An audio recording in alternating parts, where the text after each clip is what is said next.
बिस्मिल्लाहिर्रहमानिर्रहीम। अस्सलाम वालेकुम दोस्तों। वीडियो शुरू करने से पहले मेरे चैनल को सब्सक्राइब करें और नीचे दिए हुए बेल आइकन पे क्लिक करें ताकि आने वाली वीडियोस का आपको नोटिफिकेशन मौसूल हो सके।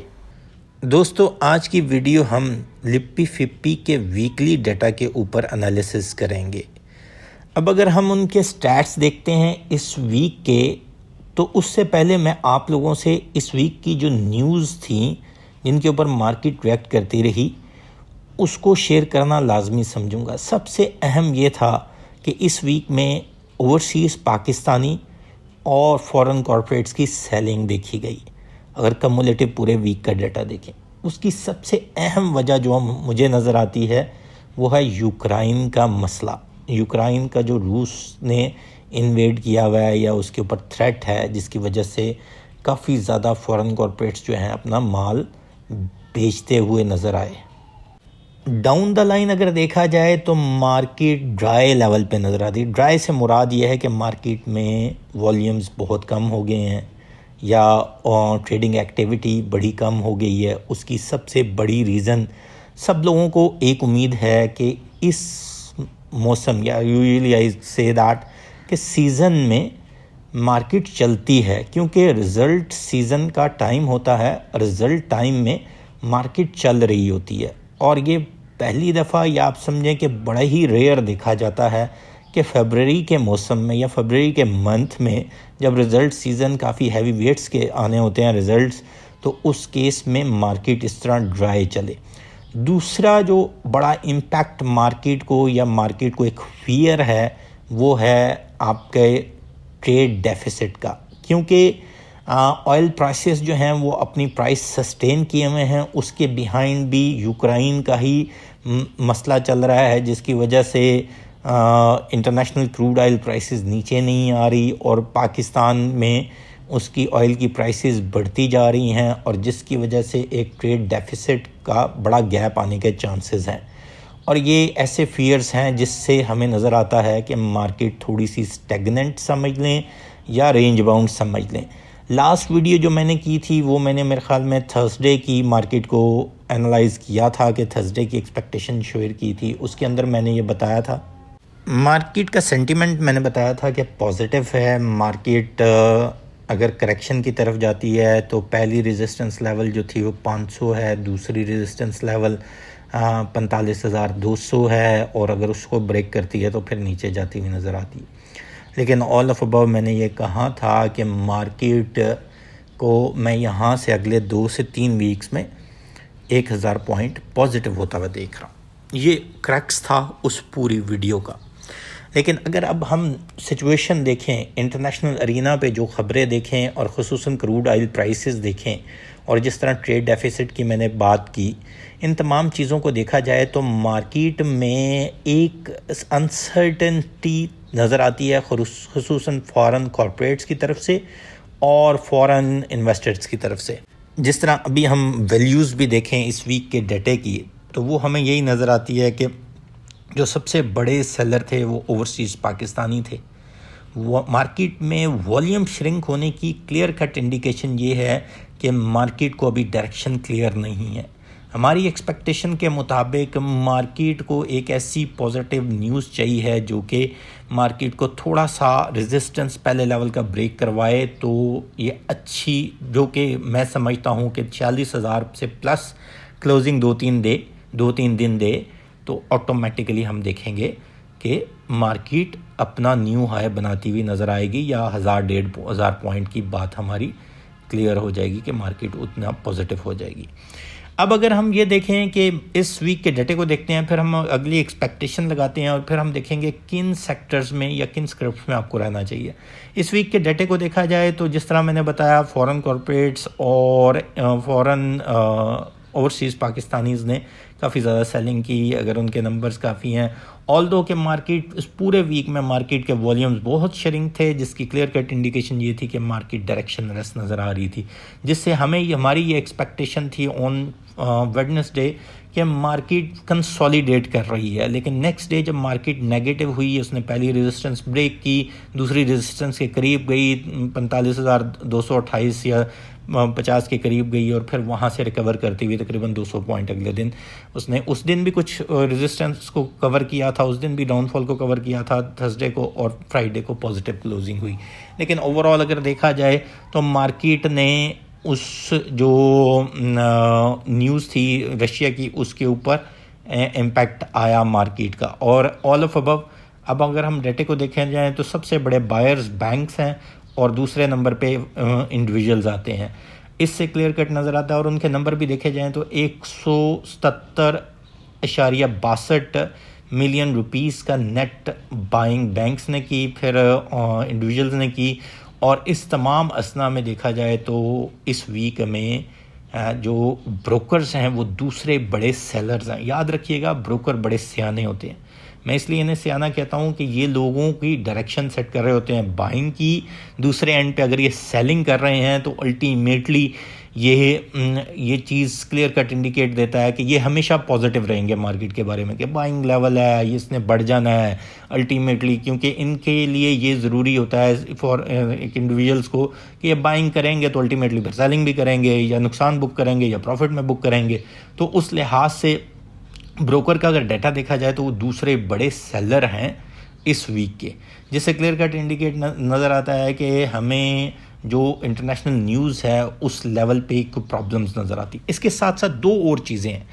एक लॉन्ग मार्च जो कि पीपल्स पार्टी ने अनाउंस किया हुआ है या ओपोजिशन पार्टी ने अनाउंस किया है 26 फरवरी को। उसके साथ साथ अगला वीक जो है वो क्लोजिंग का वीक है। क्लोजिंग के लिहाज से देखा जाए तो फ्यूचर कॉन्ट्रैक्ट की जो क्लोजिंग है इस मंथ में इतना ज़्यादा बड़ा वॉल्यूम ना जनरेट हुआ है और ना आउटस्टैंडिंग वॉल्यूम खड़ा है जो कि क्लियर आउट होना है। ये तो मैंने आपको सारी सिचुएशन बता दी पूरे वीक की और उसकी बाइंग स्ट्रेटजी बता दी। अब हम डाटा देखते हैं पर सेक्टर वाइज। बैंकिंग सेक्टर में जो सबसे बड़े बायर हैं वो इंडिविजुअल्स हैं, जिसकी क्लियर कट इंडिकेशन हमें बैंक ऑफ पंजाब के रिजल्ट से आती है। वो एक्सीड किया एक्सपेक्टेशन को और उसने 12.50% का बोनस दिया। अब इसका मतलब है कि जो अदर बैंक्स हैं उससे प्रॉबेबली हम ये एक्सपेक्ट कर सकते हैं कि एक अच्छी न्यूज़ आने के चांसेस हैं और वो अच्छा एक रिज़ल्ट पोस्ट करने जा सकते हैं।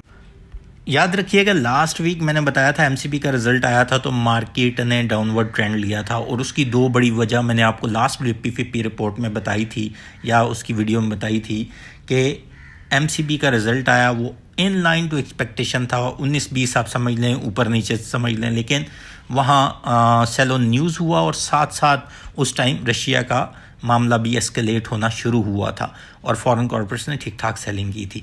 लेकिन डाउन द लाइन देखा जाए तो ब्रोकर कम्युनिटी ने काफ़ी ज़्यादा सेलिंग की बैंकिंग सेक्टर के अंदर, और इंश्योरेंस कॉर्पोरेशन और फॉरेन कॉर्पोरेट्स जो कि हाईएस्ट सेलर हैं या फॉरेन की कंपनियां भी जो फॉरेन कॉर्पोरेट्स भी हैं वो भी बैंकिंग सेक्टर को थोड़ा सा पॉजिटिव ले रही हैं। ओवरऑल वॉल्यूम्स पूरे वीक में डाउन थे तो इस वजह से इसमें भी डाउन नज़र आते हैं।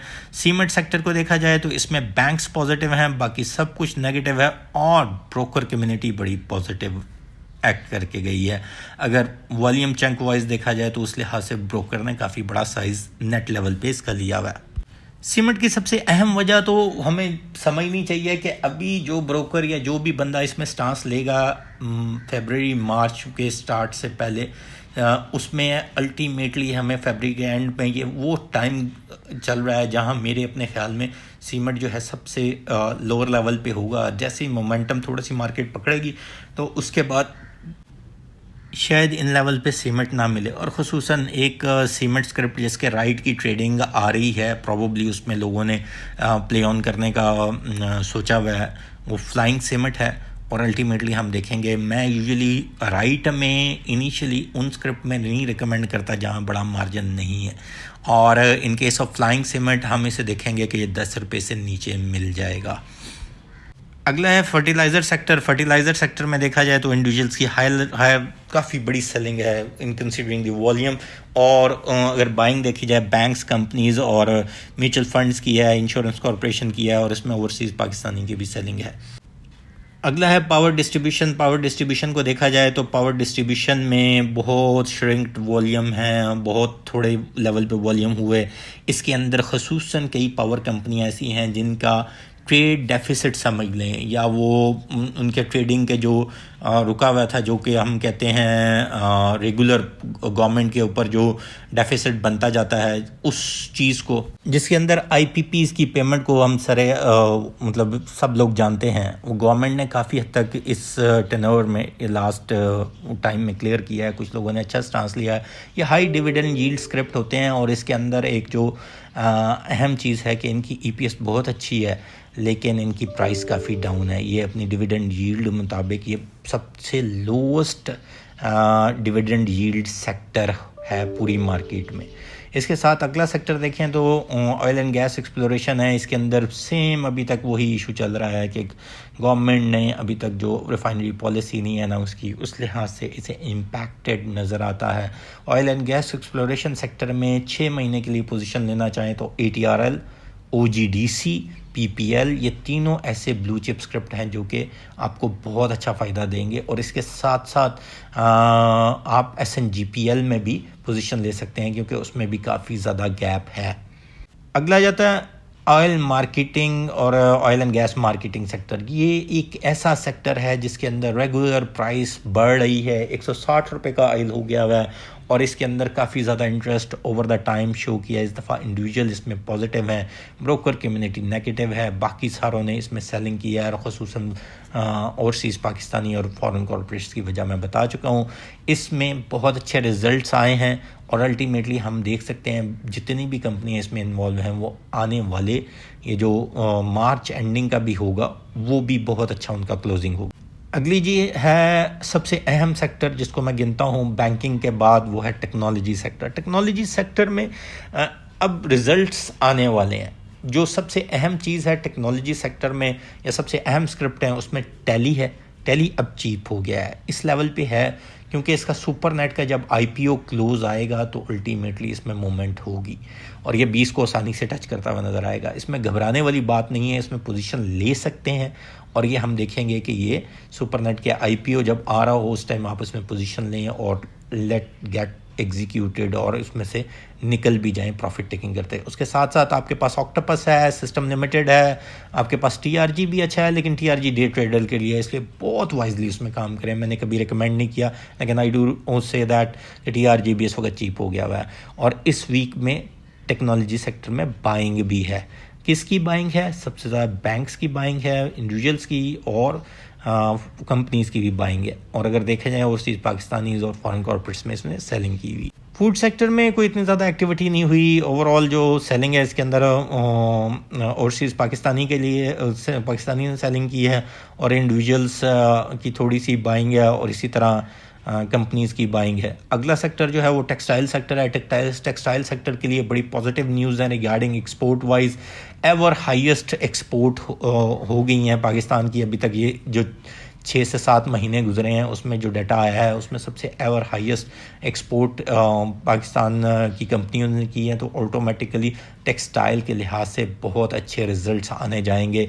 इसमें पोजीशन लेना 6 महीनों के लिए अच्छा होगा। अगला सेक्टर है अदर सेक्टर। ये बड़ा एक ऐसा ट्रिकी सेक्टर है जिसमें हर वीक बाइंग हमें नज़र आती रही और पिछले वीक में थोड़ी सी सेलिंग नज़र आई, लेकिन दूसरे एंड पे बाइंग भी किसी एक क्लाइंट ने बहुत ज़्यादा की। इस वीक में इंडिविजुअल्स की फिर बाइंग है जिसके अंदर ऑटो आ जाता है, इसके अंदर केमिकल आ जाता है, इसके अंदर आपका स्टील सेक्टर आ जाता है। लेकिन इस वीक इस सेक्टर में भी कोई ज़्यादा बड़े वॉल्यूम नेट लेवल पे नहीं खड़े होते हुए नज़र आए। अब अगर हम अगला स्लाइड डेक देखते हैं, ये जो है ये करंट स्लाइड डेक देखें तो ये ब्रोकर्स का मैंने पहला रखा हुआ है। अगर आप इसको देखें तो आपको ये पता लग जाएगा कि जैसे ही इस वीक में BOP या दूसरे रिजल्ट्स आए हैं तो ब्रोकर्स ने बैंकिंग सेक्टर में सबसे ज़्यादा सेलिंग की है। बैंकिंग में अपना स्टेक ऑफलोड किया। इसका मतलब है मेजर बैंकिंग सेक्टर के रिजल्ट्स गुजर गए हैं। अब यहाँ प्रॉफिट टेकिंग करके नेक्स्ट वीक में हम देखेंगे कि बैंक्स इनिशियल पहले 2-3 दिन डाउन ही नज़र आएंगे अनलेस किसी का रिजल्ट ना आ रहा हो। वो एक आधा स्क्रिप्ट शायद आपको पॉजिटिव या बेहतर परफॉर्म करता हुआ नज़र आए, क्योंकि सेल और न्यूज़ का कॉन्सेप्ट यहाँ नज़र आता है ब्रोकर्स की जानिब से। और जैसे ही आपको पता है कि स्पॉट के अंदर जाने के लिए बैंक्स की या स्क्रिप्ट जो है रेडी होंगे तो हम देखेंगे कि तब उसमें दोबारा बाइंग नज़र आएगी। इसके साथ साथ ब्रोकर्स ने सीमेंट में, फर्टिलाइज़र में, अदर में बाइंग की है। बाकी ज़्यादातर मेजॉरिटी में उन्होंने स्टेक थोड़ा थोड़ा लेवल का नेट लेवल पे बेचा है। और इससे आगे देखें तो टॉप बायर जो हैं, उस लिहाज से देखा जाए तो हमारे पास जो फर्टिलाइज़र सेक्टर है उसमें हमारे जो टॉप बायर हैं बैंक्स, उन्होंने बाइंग की है। जिससे क्लियर कट इंडिकेट होता है कि जो फर्टिलाइज़र सेक्टर ने डिविडेंड्स लिए हैं उनकी डेट्स करीब आने वाली होंगी, या मार्केट जब फॉरेन कॉर्पोरेट्स की वजह से नीचे गई है तो उन्होंने अपनी पोजीशन ली है, और जो प्रॉबली डिविडेंड के बाद ये उसमें सेल आउट भी देख सकते हैं। और दूसरा एंड जो बैंक्स ने कवर किया है वो है टेक्नोलॉजी सेक्टर। टेक्नोलॉजी सेक्टर नीचे आने की वजह से उन्होंने अल्टीमेटली उसके अंदर बाइंग की है, क्योंकि अब नियर फ्यूचर में आप विद इन 2 वीक्स टाइम में टेक्नोलॉजी सेक्टर की न्यूज़ सुनना शुरू करेंगे कि उनके रिजल्ट्स करीब आ गए हैं। सेकेंड बड़ा जो टॉप बायर थे वो इंडिविजुअल्स थे। इंडिविजुअल ने BOP के रिज़ल्ट को देखते हुए काफ़ी बाइंग की। इससे नज़र आता है कि इंडिविजुअल्स की एक्सपेक्टेशन है कि ये शायद बैंकिंग सेक्टर चलेगा, लेकिन याद रखिएगा मैंने यही एक्सपेक्टेशन मेरी यही है कि आने वाले पहले 2 दिन जो होंगे वो बैंकिंग में इतनी ज़्यादा एक्टिविटीज़ या इतना ज़्यादा फ्लोरिश करता हुआ नहीं देखेंगे आप। लेकिन उसके बाद क्योंकि सेल और न्यूज़ होगा, और या प्रॉबली उसमें बैंकिंग सेक्टर शायद नीचे जाए, और आप देखेंगे कि ब्रोकर्स भी उसमें बाइंग करेंगे, और लेटर ऑन वो शायद आखिरी 3 दिनों में कवर होते हुए नज़र आएंगे। और इसके अलावा अगर इंडिविजुअल्स को देखे जाए तो अदर सेक्टर में उनकी बाइंग है, ऑयल एंड गैस मार्केटिंग में क्योंकि ऑयल प्राइसेस बढ़ी हैं, टेक्नोलॉजी में भी उनकी बाइंग है, फर्टिलाइज़र में उन्होंने सेल आउट किया है, जिससे हमें क्लियर कट नज़र आता है कि अगर उन्होंने सेल आउट किया है तो अब डाउन द लाइन सबसे बड़े बायर ने फर्टिलाइज़र में बाइंग की है। तो ये नज़र आता है कि उन्होंने प्लानिंग डिविडेंड या चीज़ों के लिहाज से की है कि अब वो कैश इन करेंगे, क्योंकि उनकी प्राइसेस गिरी हैं, इन्होंने अपनी प्रॉफिट बुकिंग की है। टॉप सेलर देखा जाए तो ओवरसीज़ पाकिस्तानी हैं जिन्होंने technology, other sector, oil and gas marketing, उनकी सिर्फ पावर डिस्ट्रीब्यूशन और power oil and gas exploration में बाइंग है। इसके अलावा टेक्सटाइल में बाइंग है। ये नज़र यही आता है कि ऑयल एंड गैस एक्सप्लोरेशन और पावर सेक्टर, जिसके अंदर मैंने बताया डिविडेंड यील्ड और चीज़ें, IPP की कुछ पेमेंट क्लियर हुई है, तो अल्टीमेटली हमने देखा निशात चुनिया पावर काफ़ी बड़ा पिछले 2-3 दिनों में अच्छे परफॉर्मेंस दिखाई है, अभी भी उसमें मार्जिन है। इसी तरह अगर आप ऑयल एंड गैस एक्सप्लोरेशन देखे जाए तो हमारी एक्सपेक्टेशन 3 स्क्रिप्ट मैंने लिए, PPL, OGDC और ATRL, ये बड़ा अच्छा परफॉर्म करते हुए आपको नज़र आएंगे आने वाले कुछ टाइम में के बाद। मंडे की मार्केट की एक्सपेक्टेशन देखी जाए तो मंडे की मार्केट उसी तरह डल रहने के चांसेस हैं, अनलेस के वही बात है कि मंडे की मार्केट जिस तरह फ्राइडे की क्लोजिंग बड़ी पॉजिटिव हुई थी तो मंडे की मार्केट भी पॉजिटिव ही खुलेगी। कुछ रेजिस्टेंस लेवल हैं, अगर आपका यूक्रेन का मामला क्लियर होता है तो हम देखेंगे कि मार्केट की वही एक्सपेक्टेशन जो मैंने शेयर की थी अपनी लास्ट वीडियो में, तकरीबन 1000 से 1500 पॉइंट बढ़ने की और सारे सेक्टर चलने के मैंने कहा था, तो अल्टीमेटली जो एक्सपेक्टेशन है वो यही है। सेकेंडली ये ज़हन में रखिएगा कि मार्केट अगर नेगेटिव साइड पे जाती है, कोशिश करें कि अपना 50% पोर्टफोलियो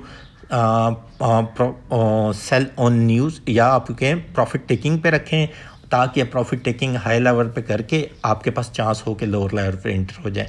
और अगर आप प्रॉफिट टेकिंग करते हैं और मार्केट 46,200 से ऊपर क्लोजिंग दे देती है और सस्टेन करती है, याद रखिएगा एक आधा सेशन सस्टेन करती है, तो याद रखिएगा फिर बाइंग करने का बेहतर टाइम होगा तब, क्योंकि वहाँ से हम मल्टीप्लायर देखेंगे कि 800 या 1000 पॉइंट आसानी से पढ़ते हुए नज़र आएंगे अगर मार्केट सस्टेन करती है। प्रॉबली आने वाला वीक मार्केट बिल्ड ऑन करेगी इसी रेंज में 45,000 से लेके 46,200 के दरमियान। एक दिन अगर ऊपर जाती है तो नेक्स्ट दिन आप देखेंगे कि मार्केट शायद नीचे है, अनलेस कि हम इंटरनेशनल सर्टेनिटी कम होती हुई नज़र आया और उसके साथ साथ पॉलिटिकल अनसर्टेनिटी जिसके लिहाज से लॉन्ग मार्च और इसके साथ साथ जो वीकली क्लोजिंग है वो इतना ज़्यादा इम्पैक्ट करती हुई हमें नज़र नहीं आती। टॉपिक्स वाइज देखी जाए तो टेक्नोलॉजी, बैंकिंग और इसी तरह फर्टिलाइज़र में कुछ स्टेक अगर कम भी हो जाए तो कोई मसला नहीं है, क्योंकि ज़्यादातर फर्टिलाइज़र की कंपनी के रिज़ल्ट आ गए हैं। ऑयल मार्केटिंग, ऑयल एक्सप्लोरेशन बेहतर है आने वाले टाइम के लिए, ये सेक्टर बहुत अच्छे हैं।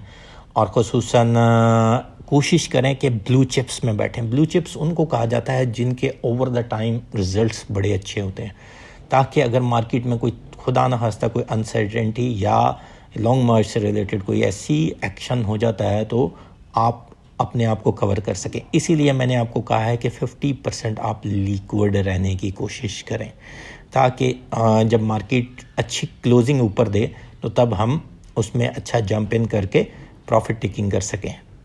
शुक्रिया दोस्तों, चैनल को सब्सक्राइब करना मत भूलिएगा। अल्लाह हाफ़िज़।